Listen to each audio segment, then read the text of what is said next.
the late MP of Olkalau was a Jubilee member, and it was expected that Jubilee would somehow retain this position. Yes. So the loss of this, is this a continued attrition of the Jubilee Party? Because you remember, build up to 2022, Jubilee lost in most of the by-elections in 2021.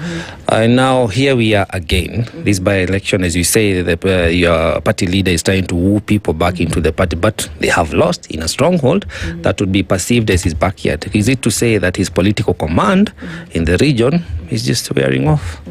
Well, I wouldn't be too quick to say that. I think that he slightly earlier, before the death of Mheshimiwa Kiaraho, there was a funeral Uhuru Kenyatta attended in Kirinyaga, and he said he gave his blessing to every political party that was there. And I think by now we know the nature of Uhuru Kenyatta.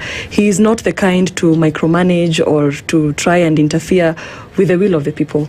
And for Olkalau, it was very clear that their decision was based on, it was a contest of showing who is who. And the people wanted to show their might, and they were not battering an eye. And that's something that I have to say we have to go back to the drawing board and restructure and reconfigure our agenda as Jubilee Party, and even as we engage nationally, because Jubilee Party, we have a presidential candidate who comes from Nyanza, and we have an SG who comes from Masailand. We are a national party. I come from Kiambu, and this is a national party. We don't just think about Mount Kenya alone. We are thinking about the entire nation, from coast to Turkana, all over. And as time goes by, I want to encourage members of my generation. I think it is our time, if we come out in large numbers and ensure that our agenda is out there. Even myself, as I contest for the woman rep seat in Kiambu County as a young woman, to be the first young woman elected as a woman rep. I think this is the time, and I would urge every other young person out there to ensure that they register as a voter, to ensure that they run for office, to ensure that you adopt a candidate, adopt a polling station. This is a moment for reckoning for our generation.